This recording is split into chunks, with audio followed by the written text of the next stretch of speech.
Welcome to Anna Porter Public Library for one of our 250th anniversary programs. Give you a round of applause for coming. All right. Well, we have a wonderful guest here today, Marilyn Childress. She is the president of the Veterans Heritage Site Foundation. One of her many duties is to identify and preserve veterans' gravestones, and especially in the park, is what we're going to be focusing on today. We're really excited. She's even connected with youth programs or organizations such as the Girl Scouts, and they get a badge actually if when they learn and get in connect with their veterans ancestors from the Revolutionary War or so forth.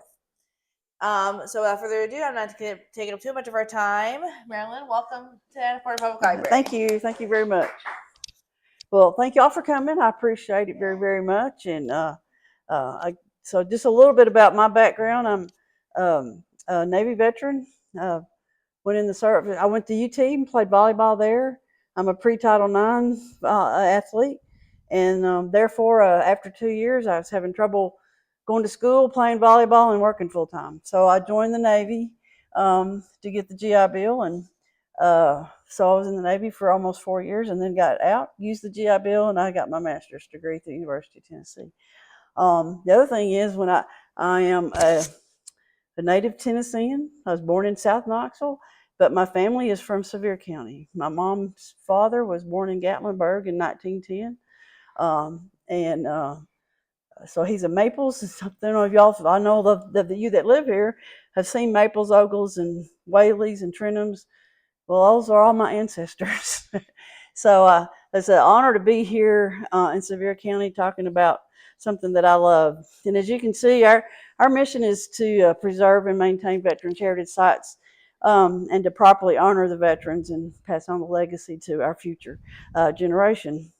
And some of the projects that we do, we got Sharps Ridge in Knoxville, which y'all may not know about, but it's a park inside the city, and it was formed in 1952. It was supposed to be a veterans park, but it never became that. So we got the city to rename it. Now it's called Sharps Ridge Veterans Memorial Park, and we've done a lot of renovations on that park. And then we also got the legacy parks in the Knox County Parks and Rec to build a veterans park, and it's called the French Broad Veterans Memorial Park. It's right across the river from the East Tennessee Veterans Cemetery. So folks that go to the cemetery have a place to go after their service. Currently, there's 4 and 5 services a day at that cemetery, and there's only one chapel.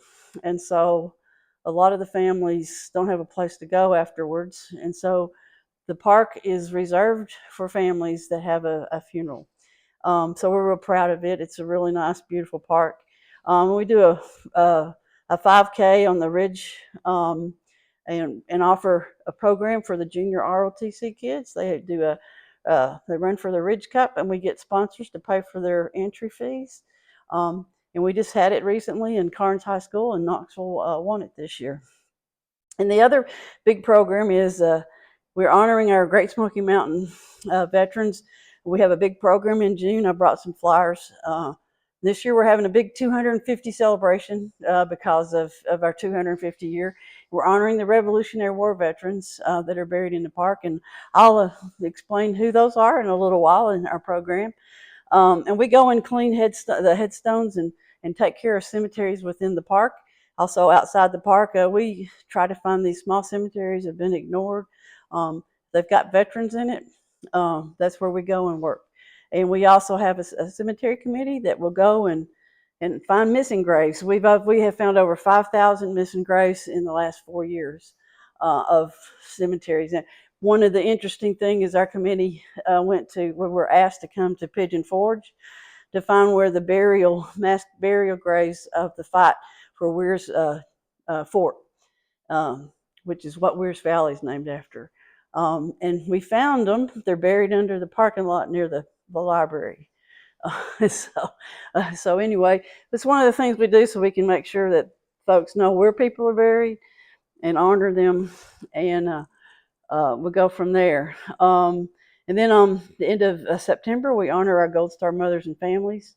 It's a National Gold Star Mother and Family Day, and we make sure that our Gold Star families are not forgotten and remembered. We do that every year.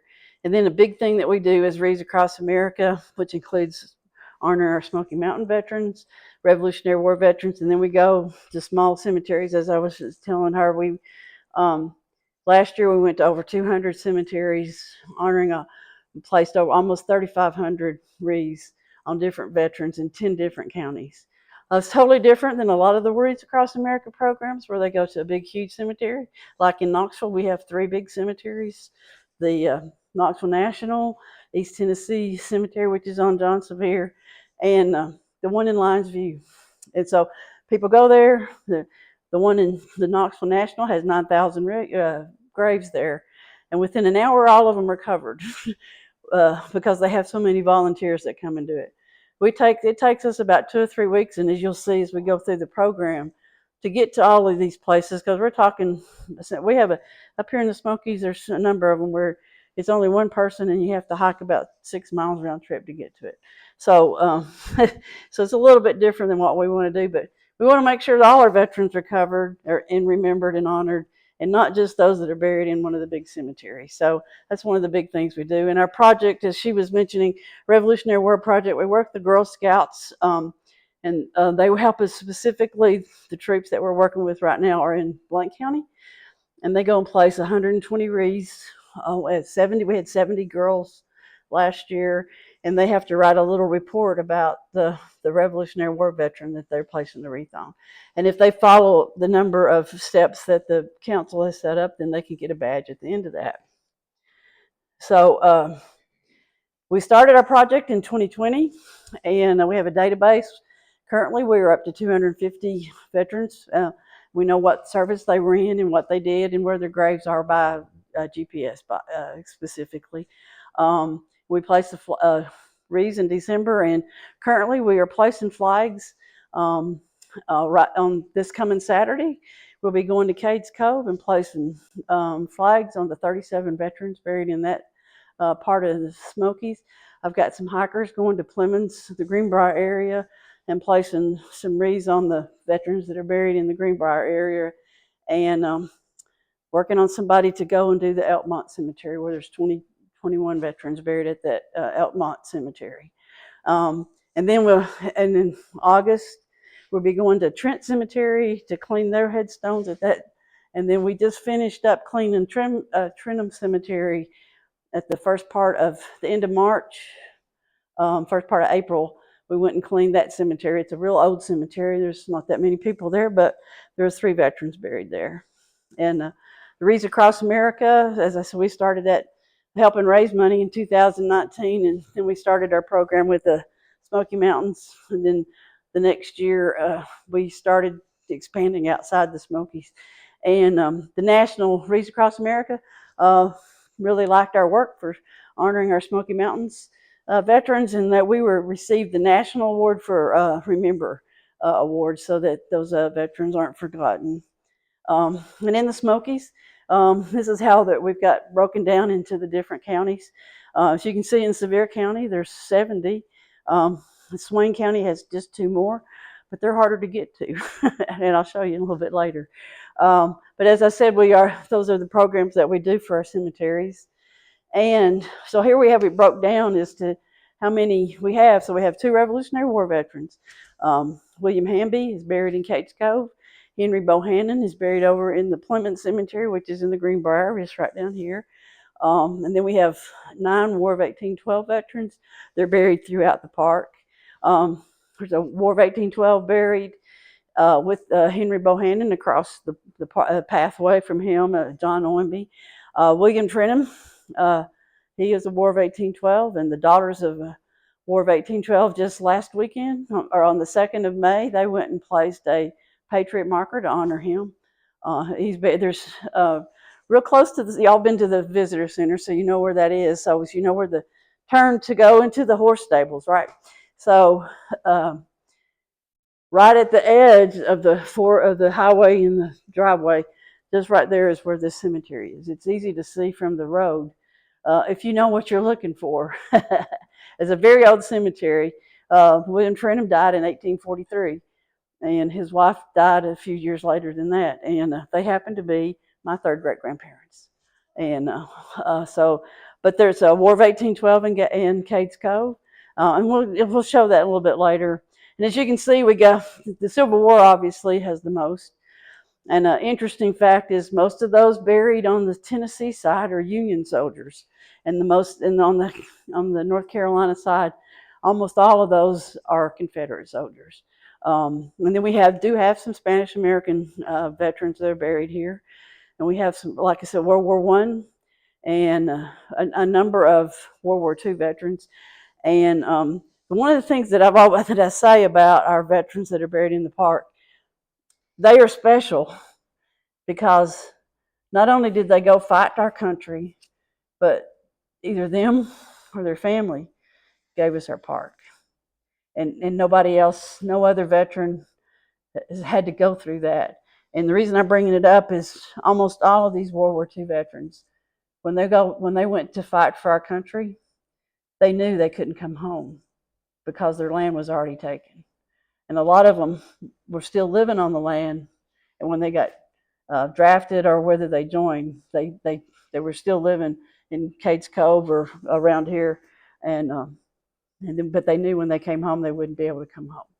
So they're very special, very special. And same with the Korean Wars. And then you see that we got some Vietnam families there. Well, the reason you can have Vietnam is because if you are two generation in a cemetery that's still open, you are still, and they have space, you're still allowed to be buried there. Recently, a friend of mine that helped me with our project on finding, his name was Rod Law. He passed away a couple of years ago, and he was allowed to be buried in the Law Cemetery in Cades Cove. So anyway, it's how it's kind of broke down, and we have 24 Vietnam veterans, and we also have a list in our database of those that never returned that we know about. We know a number. We have at least 12 that we know that they died while they were in service. There's 4 that I know of that were World War II veterans, and 3 of them, their ships went down. Their ships went down in the Mediterranean, and one of them was buried in France. And then I would get, World War One. There was a bunch of the boys out of Cades Cove went together to go fight in World War One. And so, one reason special, these veterans went and fought for our country, and is we want to make sure we never forget them. And here's a sample of some of the graves that we see. This one with the sometimes it's really hard for my volunteers to even be able to figure out who that grave is because the grave headstones are in such bad shape. That's why we're doing the maintenance program. And there's our volunteers going to place some wreaths. The top picture there with the number of folks, those are over in Cotton County getting ready to go place wreaths in Cotton County. That bottom picture that has, you see me in there, we're heading up to the Plymouth Cemetery to place a wreath on Henry Bohannon's grave. And so as I was telling you how difficult it is to get to some of these places, that bottom picture there where it has the grapevine wreath, the reason we did that was because time was running out and we didn't have the wreaths in time for the hiker to go there. And the reason they had to go hike before everybody else did was because he's up on the side of the mountain. You have to be able to use a GPS to get to him. And so he's over in the Smoky area. His name is Jonas Jenkins. He's a Civil War veteran. Just him and his wife are buried on the side of a mountain. And you have to go over to where the Mingus Mill is, hike out to the Mingus Mill Cemetery, and take a right, and go about 1.5 miles up the side of a mountain, looking at your GPS to find out where his headstone is. And I have hikers that just love to do this. They say it's an honor. And then you see that picture with the boat.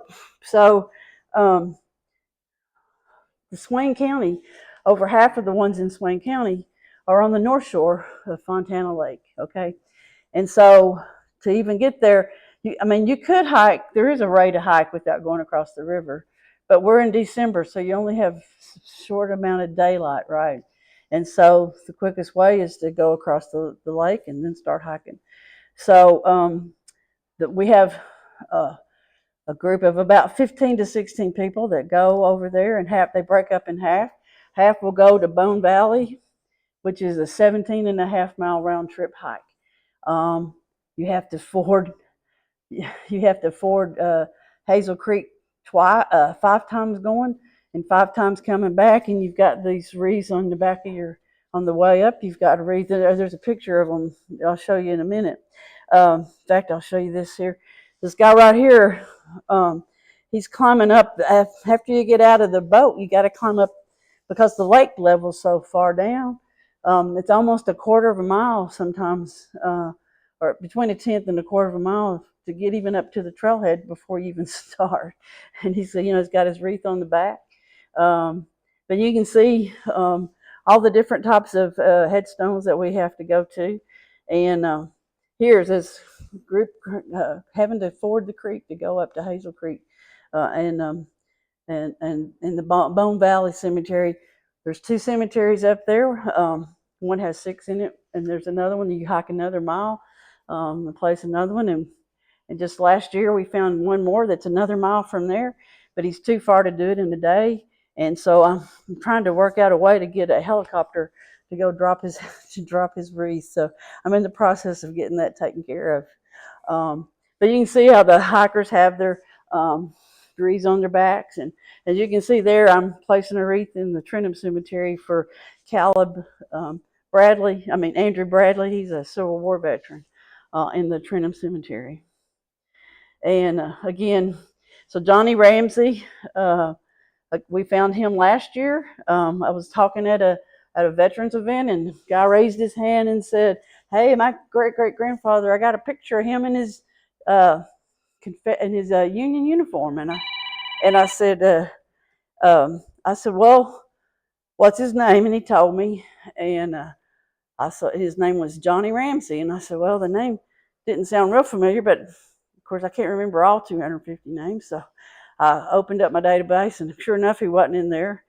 And so I got our genealogist that works for us, and it's one of our volunteers. And she looked up, and not only was he a Union soldier, he was a POW, and he had been incarcerated up in Indiana for about a year before he got out. And he is up on the side of a mountain. His last name's Ramsey, so guess where he might be close to? The Ramsey Cascades, right? Okay, so you have to go up this old settlers trail and then get your GPS out and go about 3 miles one way to find his grave. And he's buried by himself. Now, Find a Grave says that there's a baby buried there, but the hikers that placed the wreath said they didn't see any kind of headstone. That doesn't mean a baby's not buried there, but that just means there's not a headstone there. Now, Benjamin Barton, you may want to know who that is. I think most of y'all have heard of Dolly, right? That's Dolly's grandfather, or great-grandfather. He's a Civil War veteran. He's buried over here in the Greenbrier area, right past where the Wright Rangers Station headquarters is. There's a little trail that goes up in the woods, and he's buried up there all by himself. There's nobody else. I don't think there's anybody else in that cemetery. And this is just a note to show you how all the different cemeteries in the Smokies. And we use the criteria when we're making our list of where people are buried. We use the same ID numbers that the Park Service uses. We work real well with the Park Service. They allow us to do this to honor the veterans, and they let us go clean headstones. And so we're really proud. It's a really good relationship, and we want it to keep it that way. As long as we're doing it, we make sure that and they love the fact that their veterans are getting honored. So here's a story about Luke Lawson. Most of you, have y'all been to Cates Cove, right? Have you been to Methodist Baptist Church or Methodist Church, right? You walked around it. Have you seen Luke Lawson's headstone? So Luke Lawson is there's only 1 or 2 other men that are buried in the park that got killed in action. And he got killed in World War One. And his headstone, here's the church and you're looking this way, he's over here. If you ever go by, there's usually a lot of stone coins on his head, on the footstone. That's where he's buried. Um, as I was saying earlier, a number of Cade's Cowboys left to go fight in World War One. They were all, a lot of them were cousins, or first or second cousins or whatever. And when he left, he asked his dad and told his dad, "Dad, if something happens to me, make sure I come home to my beloved Cade's Cove."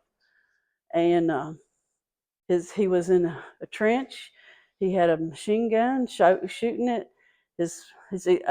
I've gotten two different answers. One was supposedly a cousin, and one it was just a friend. So I'm not sure exactly which is true, but someone he knew turned to look at him and he got shot right here, and this friend saw it happen.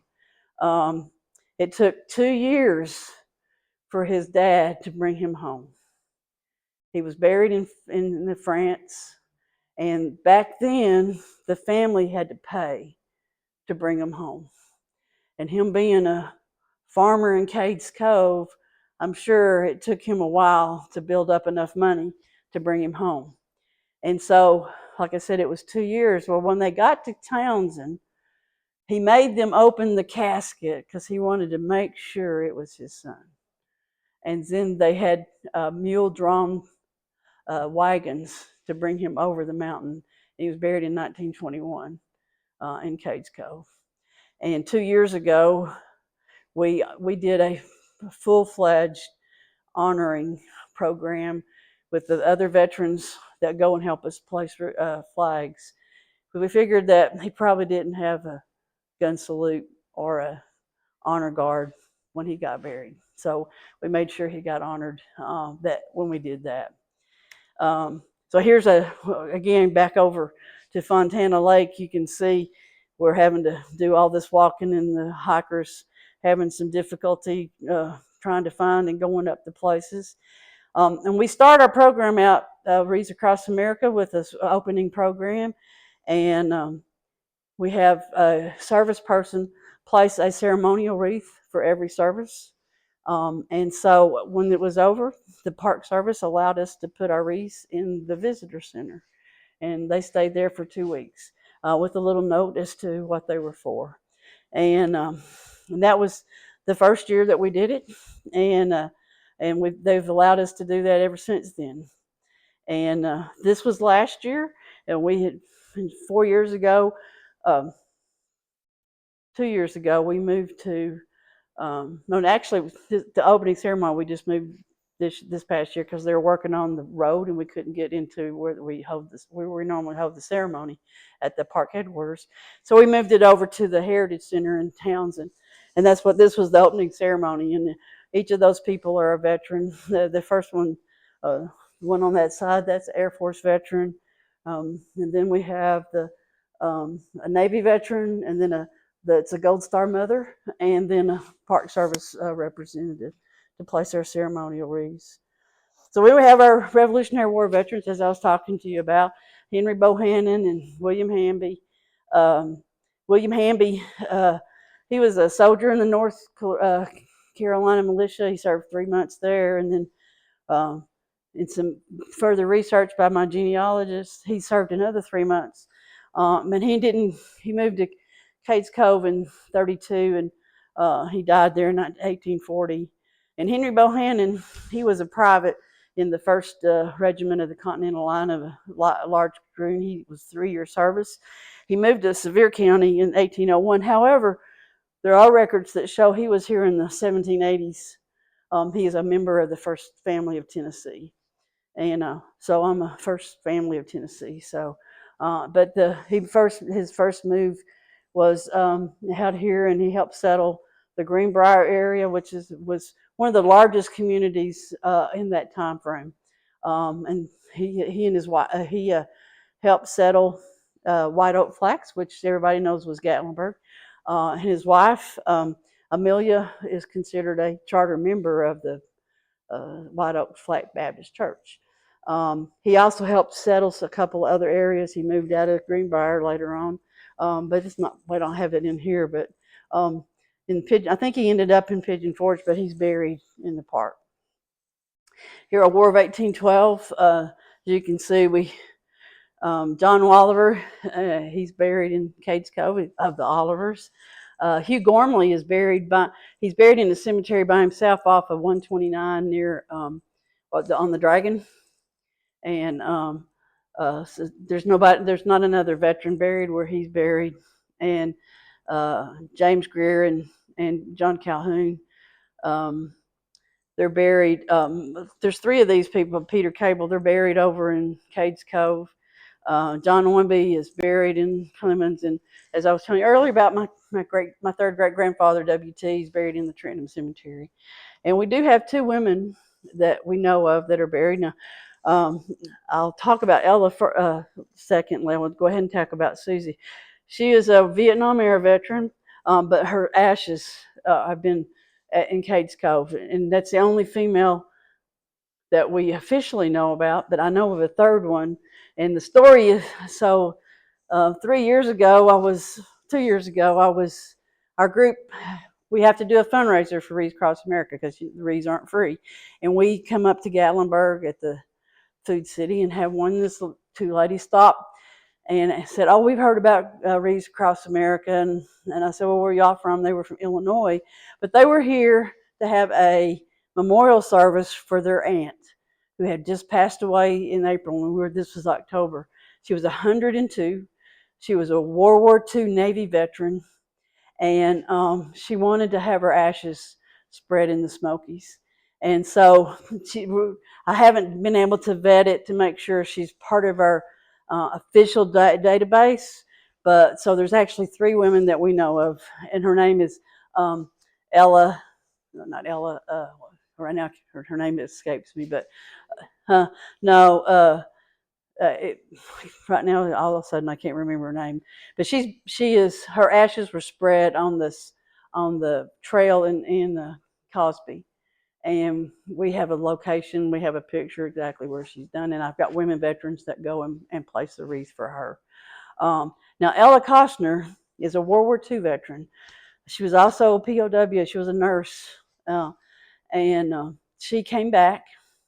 First off, I'll go back just a second. When World War II broke out, she was 50 years old, and she told the Navy that she was 30, and so they went ahead and took her, and so she was in the service, and then when she came back, her beloved Cott County, she had a rest. I mean a little motel near this in the Smokies. She became the poet laureate of the Smokies. Have you heard of her? Ella Costner. You need to look her up. Okay. Yeah, because she's considered the poet laureate of the Smoky Mountains. And so she's buried over in Williamson Cemetery, which is right off the campground of Cosby. And it's about a half a mile there. And we normally take at least the last 3 years, we have taken only women veterans to go place her wreath. Now, there's two men buried with her, but we make sure the women veterans go and place her wreath. So, she's a very important person. So these are some of the hikes that we go to. Cataloochee is another place that's kind of difficult. Some of the places it's like 6 or 8 round trip miles, but you have to ford some trails and go over some stuff to get to it. We have our short walks are in Swain County and some Blount County and in Cosby or not. Some of them aren't too bad. You can drive up to like Trent Kim Cemetery that we're getting ready to clean. You can actually just drive up to it. And the ones in Cades Cove, almost all, there's only one that you really have to hike to, and it's just a quarter of a mile out in the middle of the field. The rest of them are real easy to get to. And I just also wanted to bring up the fact about White Oaks Flat because it's right outside the park, but we have some War of 1812 veterans buried in there, and they happen to be my relatives, by the way. And then here we have Caleb Trenham, who's buried in the same cemetery where William is. Caleb got conscribed by the Confederates, and then he got captured by the Union soldiers. And so he made a oath back to the Union soldiers, to the Union, and so he became a Union soldier. And so he actually served honorably in the Union soldier and got out as that. And uh, and so there's a picture of him, and he's buried. So they have 3 veterans buried in that Tremont Cemetery. Um, and it's quite interesting. That's not unusual. That happened back during the Civil War, especially on this side of the mountain. And then we have our our Spanish American War veterans, and then, like I said, we had some people that were POWs, and some pictures in places about where they're buried and stuff. Our World War I veterans. Um, these folks, they had a rough time back in World War One. It was a hard, tough. It's tough living up here in that part of time. I have a picture of my um, second great grandmother that lived in Cades Cove in front of her cabin. So we're talking 1920. She lived in a cabin just like people did in 1820. I mean, it's the same type of cabin. So it was really tough. And one reason my grandfather was born in 1910 was they moved to North Georgia when he was a baby because life was so tough. They lived in dirt floors. They didn't have any. Their floors were dirt, and so life was tough. And so these were one to go and fight for us, and to leave their families that were always in struggling. It's an honor for them to have done that.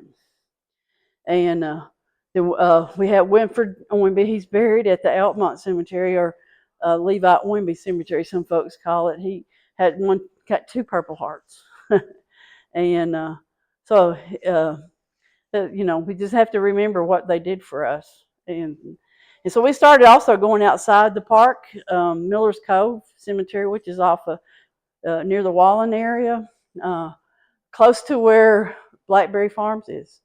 Okay, and there's 110 veterans buried in this old Baptist church cemetery. And with the plans for the Smokies had been the same as when they originally planned it, this cemetery would have been inside the park. So the park was much bigger, and then by the time they finalized it, it had shrunk down to the size what it is today. And then Frederick Emmerich is right down the road. If you go down 321 and you turn right to go into Greenbrier, if you turn left is Emmerich Cove, right? And that's where he's buried. And there's about 8 other veterans buried where he's buried, but he is a Revolutionary War veteran that we recognize and honor, because just because he's on the other side of the road doesn't mean he doesn't need to be honored. And he settled that area out there, and there's a lot of things that he did.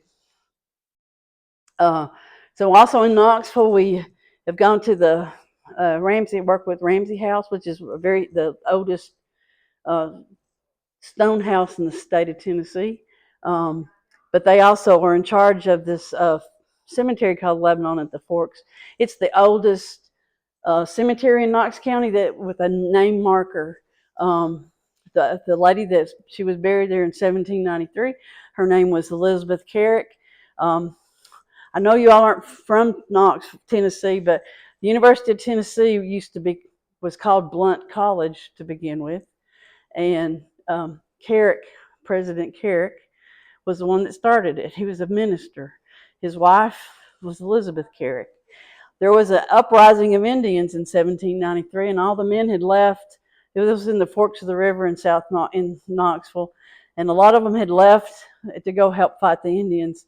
And so a lot of the women were home by themselves. Well, she got sick and died, and the women put her in a canoe and took her down the Houston River and buried her at the Lebanon at the Forks River. And so she's the oldest woman with a marked grave. Now there's some others older in Knox County, but there's no names marked on it. And we're for sure that there's probably older graves there than this one, because it's right at the convoluted where the Finchbald and the Holston meet, where the Tennessee starts. I mean, you stand right there and you can see where the Tennessee starts. And so we figured there was a lot of trappers and things are, the early part of the late 1780s, 1790s, that probably are buried there and stuff like that. We did take our cemetery committee and we found over 500 missing graves, missing that were there. And just recently, we found another grave headstone about 150 feet from the cemetery that we had no idea. KUB had come in and cleaned out the right of way, and there was this headstone. And so we were figuring the cemetery is even bigger than what we thought it was. And so there's 12 veterans buried in that cemetery, so we always plan on doing that. And it's just an honor. They're full Revolutionary War veterans. Jeremiah Jack was buried there, and he and James White, when the state of Franklin was going on, they were having trouble finding food. So Jeremiah and James White got in their canoe, went down the French Broad trying to find some food. They came down to close to where the Tennessee River is, and James White fell in love with the land, and they actually got their food by talking to the Cherokee women. The men didn't want to give it to them, but the Cherokee women had control of all of their supplies, and so they gave them food, which I thought was funny because the men would go out there, but the women were in charge at home. So that's a great thing. And so again, the picture on this side is Lebanon Fork. So we also, as I was telling you about the uprising, the smaller picture there is of Cabot Station, where Moses and Alexander Cabot are buried. In 1793, in September, the Indians, 1,000 Indians left the southern part of East Tennessee to come up and burn Knoxville. I don't know if y'all probably don't know that, but Knoxville at that point in time in 1793 was the capital of the Southwest Territories. And so they were wanting to go make revenge, burn the city down. Well, Cabot Station was they had all these little bitty stations and forts along, and Cabot Station happened to be one. And for some reason, they had passed that station on and stopped and started fighting at the Cabot Station fort. And they fought. There was only 12 people in this fort, and they fought till they were run out of ammunition. But James White and them had gotten all these men from across the county, and they had started their journey to fight. Well, they thought they were coming from the south, but they had their cannons, and they started shooting their cannons off.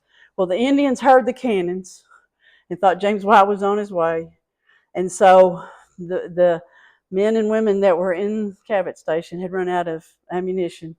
And so they coordinated a surrender. Supposedly they were going to surrender the men and women and exchange them for prisoners of Indians. But there was one Indian that was kind of in charge. His name's Doublehead. He didn't want to go by what they had agreed to, so he massacred each one of them as they came out. So all 12 people got killed, and they're all buried at this cemetery. And recently we found where the mass grave was found. But anyway, that's kind of coordinated why these men were not up near where the forks of the rivers, because they were out trying to fight these Indians that had come. And so here's a map of where all the Revolutionary War veterans are buried in Blount County. This is what we use to have the Girl Scouts go place them.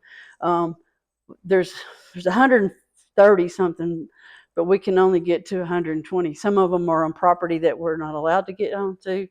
Some of them are on an area where you can't get into it. I mean, physically, it's impossible, but we know where they're buried. And so the project, as I was telling you earlier, we're working with the DAR and the SAR to find these, and we just want to make sure that these guys. My whole thing was, down here in the South, we always remember the Confederate soldiers in the Confederate War, but we forget the people that started our country and settled this area for us to have what we have, our Revolutionary War veterans and our War of 1812. And so that's why I started the Revolutionary War Veteran Program, is to bring more awareness to this area and to our folks, especially our young women and men, about our Revolutionary War program. And they helped us to identify and bring more information about that. So There's my information about how to get a hold of me. Um, and so on June the 13th, we are honoring our Smoky Mountains. We're having a big 250th celebration. We're going to have a live eagle. We're going to have period costumes. I'm going to have a guy that's going to be in his uniform. He's going to talk about what it was like on the field because he does that. We have speakers, descendants of the different various Revolutionary War veterans that are going to talk about their ancestor. And we're going to have a fife and drum, and we're going to have a color guard in uniform. And it's going to be over at Heritage Center, and it's going to be an awesome day, huh? In Townsend, yeah, that Great Smoky Mountain Heritage Center there. But it's a wonderful event, and I have some flyers if you want to. I can give you a flyer for it. But these veterans, until we went and talked in 2020, I went to talk to. I was at a veterans luncheon, and Joe Emmerich was speaking. He past president of East Tennessee Heritage Society, and also at the time he was on the National Park Advisory Board for the National Park System. And he was talking about Sam Houston. So afterwards, I went and asked him. I said, "Hey, do you have a list? Is there a list of all the veterans buried in the Smokies?" And he said, "Well, I don't know. Let me go check." And 2 weeks later, he said, "No, there isn't a list." And so um, he and I and he got together with Frank March and Sheila Evans. Sheila Evans, the DAR and a genealogist, had started putting together, working with the cemetery committee for the National Park System. Frank March has been identifying where all the graves are in the Smoky Mountains. I don't know if y'all know this, but there's over 2,000 people buried in the Smokies, over 170 something graves, and we only go to 65. And so that was in January. So by July, we had 160, and by that December to place wreaths, we had 200, and now we're up to 250. And what we get now is family calling us, and like I was telling about that gentleman that told us about his third great grandfather being in the service, for us to keep adding. And what we do is just cause somebody calls and says, "Hey, so and so was in the service." So we just get their pertinent information, and then we vet them with the.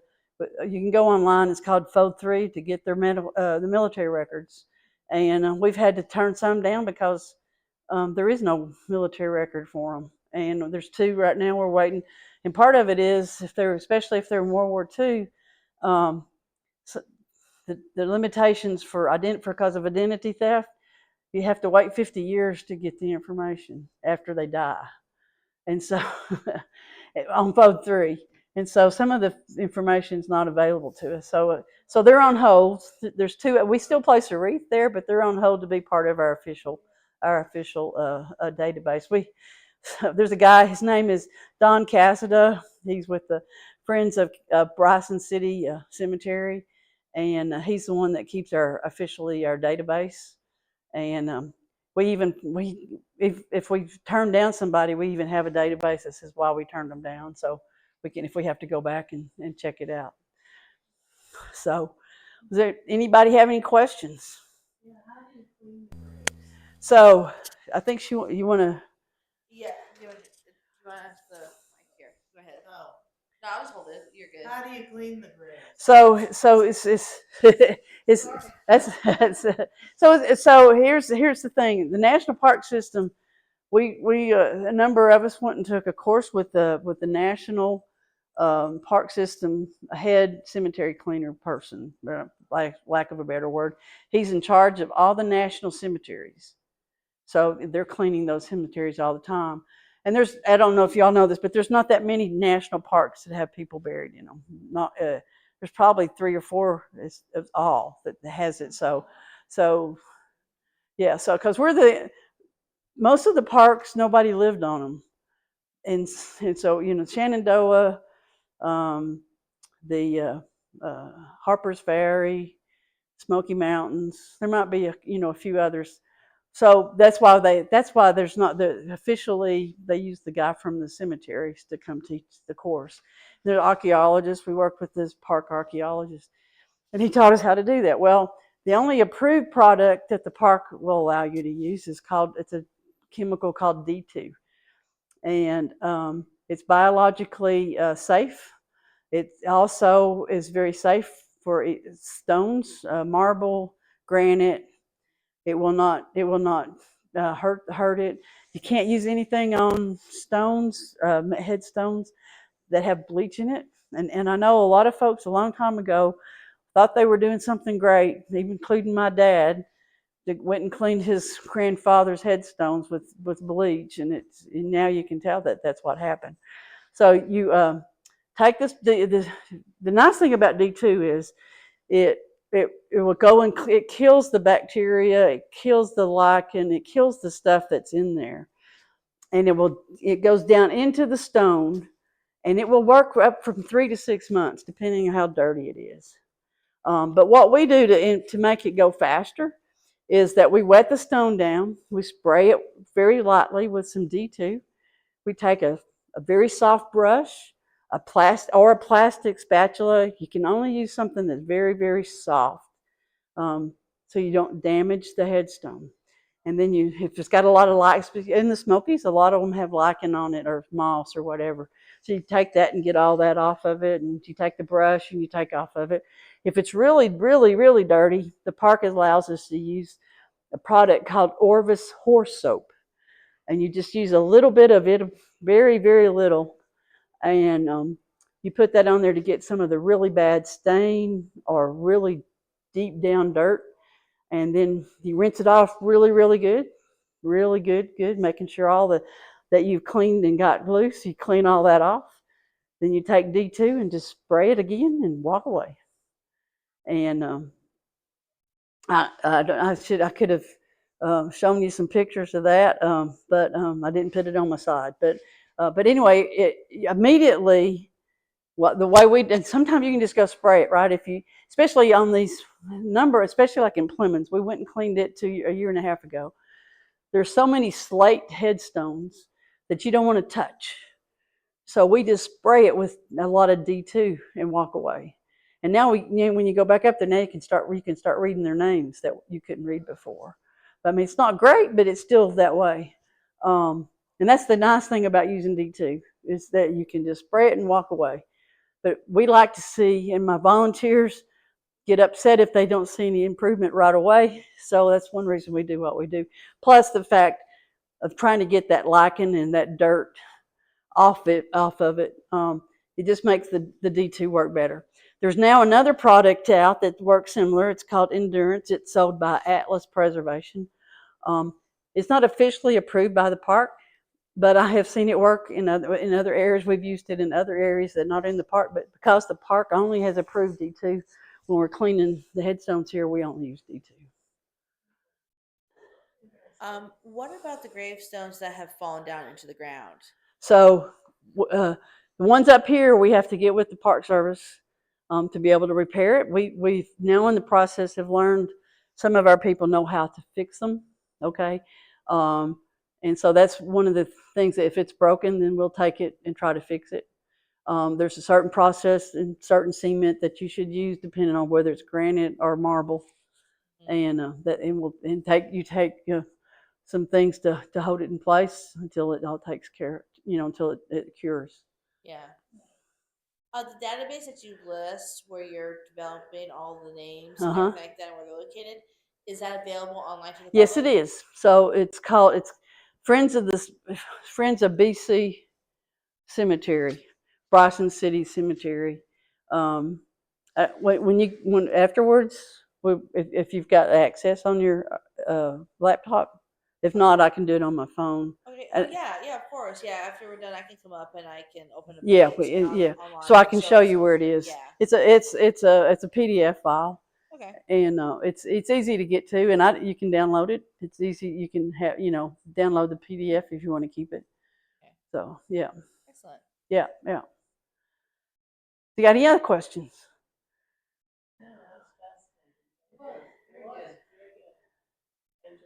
Well, good. I'm glad you did.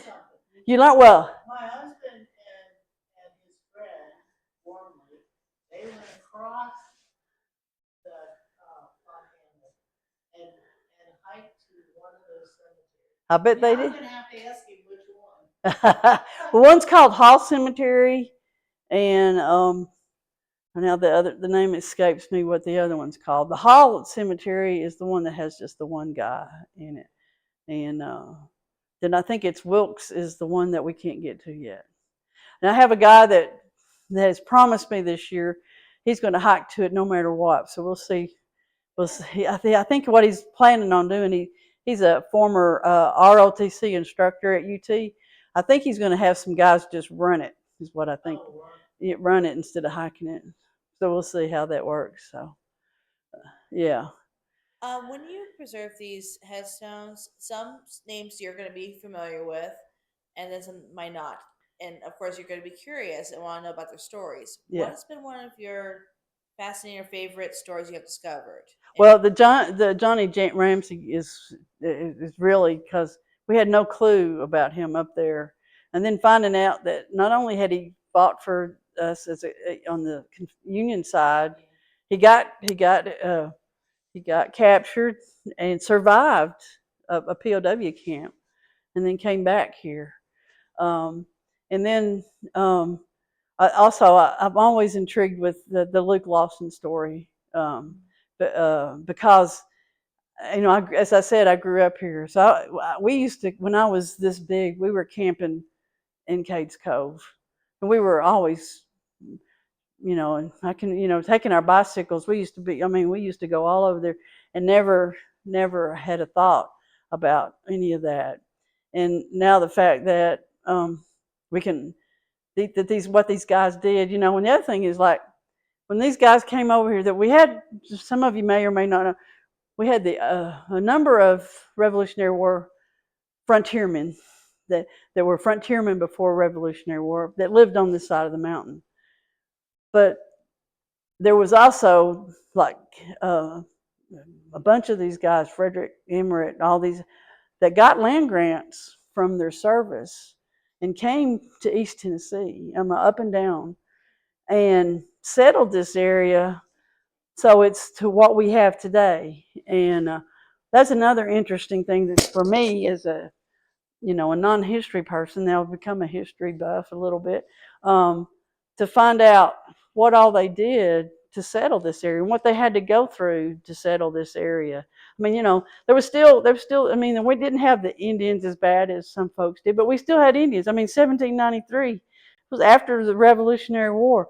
We're still fighting Indians here, and people getting killed. I mean, that poor massacre that happened in 1793, there was a 10-year-old boy that didn't get killed. So there was 14 people in that. 13 people died, and this one boy got captured, and they took him all the way to Alabama and murdered him there. And so it's just a sad story, but I grew up in Knoxville and had never heard of that story. That those people were so brave, they saved Knoxville. I mean, can you imagine what Knoxville would be like now if everything had been burned down? I mean, completely burned down and had to start everything over. And as I was telling you, the other thing, like Jeremiah, Jack, and James White, when they came down, it's one of the things I forgot to mention. James White fell in love with this area, the Knoxville area. That's why he came back and settled and he got 1,000 acres from his war. He got the 1,000 acres and started Knoxville. And that's because he come down with Jeremiah Jack. Jeremiah Jack, I said, he's in the Forks of the River at the Lebanon at the Forks. He's buried there. James White is buried downtown Knoxville with William Blount. And so, some of these stories about how things started here has been very, very fascinating to me. Well, you're very welcome. Thank you all for listening to me. Yeah. Let me give them the... Okay, yeah, of course. It's got my contact. If y'all have got my contact information on there, and it gives you all the details of what we're doing. Thank you all so much. I hope you did enjoy it. I did. And also, now I've often paid like the Boy Scouts for the wreaths across America, but I think they did Sevierville. At So we come in. It's we're waiting on Food City, so I can't. But usually it's the last week in October, and we're at the Food City in Gatlin, right down the road. Right down the road is where we are. Or also, you can go to our website and it says donate if you want to donate. No, you got. Oh, okay. Because I know, because I helped my girlfriend in Houston too. Because Yeah. they have a big veterans. Yeah. So, like I said earlier, the first time I went to place the wreaths at the National Cemetery, it was amazing to me. There was over 500 people there.